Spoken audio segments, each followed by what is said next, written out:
Çin, Uygur cesetlerini satarak ne kadar para kazandı? Yazan Mevlan Yasin. 8 Ağustos 2024'te Çin'in en geniş sosyal medya ağlarından biri olan Xinjiang Weibo'da insan cesetlerinin çıkarılıp bilinçli bir şekilde bozulduğu ve hakarete uğradığına dair belgeler yayınlandı. Bu belgeler Ocak 2015'ten Temmuz 2023'e kadar Shenxi Ağırlı Biyomalzemeler Şirketi'nin Sichuan, Guangxi ve Shandong'dan yasa dışı ticaret, yasa dışı ceset ve kalıntıları ham madde olarak işlendiğini gösteriyor. Belgelerdeki bilgilere göre bu şirket 10 yıl içinde yasa dışı yollarla 4.000'den fazla ceset satın almış ve bu cesetlerin kemikleri ile etlerini ayırarak yıkayıp radyoaktif etkilerden arındırdıktan sonra 10 tondan fazla yarı mamul üretmiş. Bu malzemelerden 34.077 tıbbi malzeme üretilmiş ve satılmıştır. Cesetler 20 ile 70 yaş aralığındaki deri sağlığı iyi durumda olan insanlardan seçilmiştir. Şirket bu 4.000 cesetten 385 milyon yuan, yaklaşık 53 milyon dolar kar elde etmiştir. Şönçan'daki Trimetilman Hastanesi'nin ortotopi cerrahı haftalık bir gazete muhabirine verdiği demeçte bu malzemelerin kemik grefti karakterine sahip olduğunu ve özellikle ortotopi, beyin cerrahisi ve ağız boşluğu cerrahisi bölümlerinde yaygın olarak kullanıldığını belirtmiştir.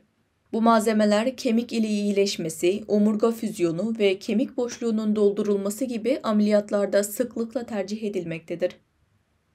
Suudi Arabistan'ın başkenti Riyad'da bulunan Ferrotis Sulyavan Danışmanlık Şirketi, 2024 Nisan ayında yayımladığı bağımsız bir araştırma raporunda Çin'deki kemik rejenerasyon malzemeleri pazarına ilişkin çarpıcı bulgular sunmuştur. Rapora göre Çin'de her yıl yaklaşık 2 milyon kemik hastalığı ameliyatında kemik yenileyici malzemeler kullanılmaktadır. Ülkenin bu malzemelere olan ihtiyacı hızla artmakta olup piyasadaki ticaret değeri 7 milyar 680 milyon dolara ulaşmıştır. Tüketici fiyat endeksinin ise %17 civarında olduğu belirtilmiştir. Bu rezil ticarete hastaneler, mezarlıklar, krematoryumlar, fabrikalar ve hatta Çin'in merkezi fabrikaları da dahil olmuştur. En büyük fabrikalardan birinin deposunda 180 bin ton ceset bulunmuş, ancak bu cesetlerin ne kadarının Uygurlara ait olduğu belirsizdir. Çin'in kamplardan çıkardığı cesetlerin ve kemiklerin, domuz veya başka hayvanların eti ve kemikleri olma ihtimali de yüksektir. Bu durumu göz önünde bulundurduğumuzda Çin'in insanlık tarihindeki diğer rezil uygulamaları aşarak insanlık dışı seviyelere ulaştığı açıkça görülüyor. Çin'in soykırım faaliyetleri ve bu tür ahlaksız ticaretleri, insanlık tarihinin en karanlık dönemlerinde bile rastlanmamış bir trajediyi temsil ediyor. Uygur halkından kaç kişinin gömülmeden ya da varlıklarına dair herhangi bir iz bırakılmadan kaybolduğu bilinmemektedir. Romanlarda bile yazmaya cesaret edilemeyecek bu trajedi, Çin yönetimi altında soğukkanlı bir gerçekliğe dönüşmüştür. Ünlü Çinli yazar Li Changfang, bu konuda 11 Ağustos 2024'te Edebiyat Şehri'nde adlı makalesinde, gelecekteki kaba işler başlıklı yazısında şunları anlatıyor. Krematoryumda cesedi taşıyan ailesi gözyaşları içinde veda ederken, kremasyon fırınının arkasında soğukkanlı bir şekilde adamlar cesedi parçalayıp deri ve kemiklerini ayırıyor. Radyoaktif etkilerden arındırdıktan sonra dondurulmuş organlar ameliyathaneye götürülüp sahte burun ve dişler olarak kullanılıyor. Li Changfang'ın bu yazıyı kaleme almasının bir sebebi vardır. 17 Haziran 2016'da Zambiya'da yayımlanan Kaçefe adlı gazetede Afrika'ya insan eti satılıyor başlıklı bir makale yayımlanmıştır. Çalıştığı Çinli bir şirkette insan etinin dana eti olarak işlendiğini fark eden Zambiyalı bir kadın, bu durumu açıklamış ve insan etinden yapılan konserve et ürünlerinin Güney Afrika ülkelerine satıldığını iddia etmiştir. Çin tarihini biraz olsa da bilenler için bu şaşırtıcı bir durum değildir. Çin'in geleneksel tıbbının babası olarak bilinen Li Shejin, 1578 yılında yazdığı bitkiler ve ilaçlar üzerine sözlüğünde insan etini tüketmenin sağlıklı yararları olduğunu iddia etmiştir. Kitabında insan saçlarından, yeni doğmuş bebeklerin kafatası yağından, diz yağından, cesetlerden, organlardan, tırnaklardan ve kemiklerden 284 farklı ilaç ürettiğini yazmıştır. Bu tarihi bağlam, Ceset ticaretinin sadece günümüzden değil, aynı zamanda geçmişin derin bir meslek disiplini olduğunu gösterir. Bugün Çin'de Shenxi Ağırlığı gibi 44 biyomalzeme şirketi olduğu belirtilmektedir. Shenxi Ağırlığı Biyomalzemeler Şirketi, yüksek teknolojiye sahip bir fabrika olarak devletin denetimi altında faaliyet göstermektedir.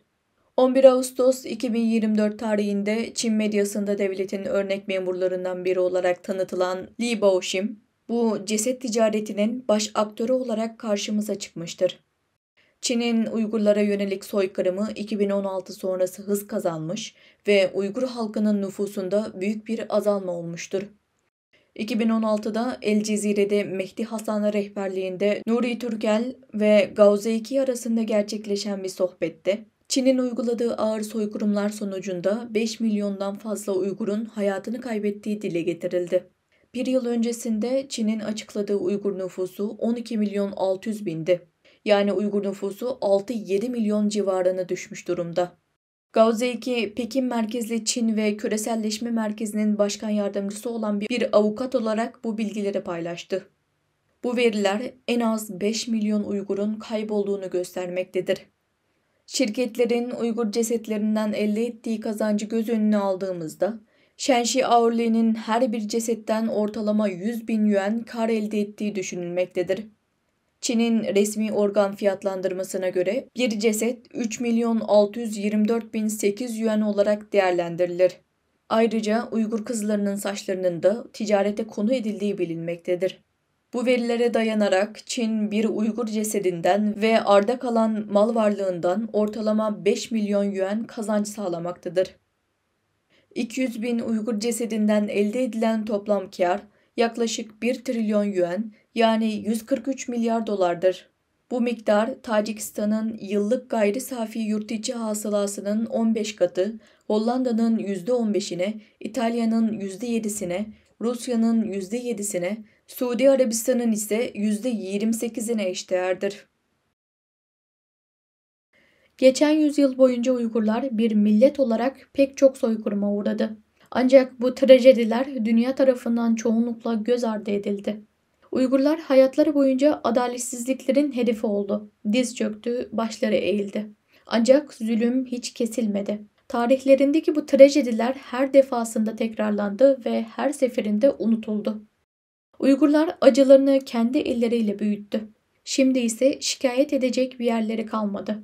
Acı ve feryat bir milletin kahramanını yetiştirmez. Aksine zulmü yaşayan o milleti rezil eder.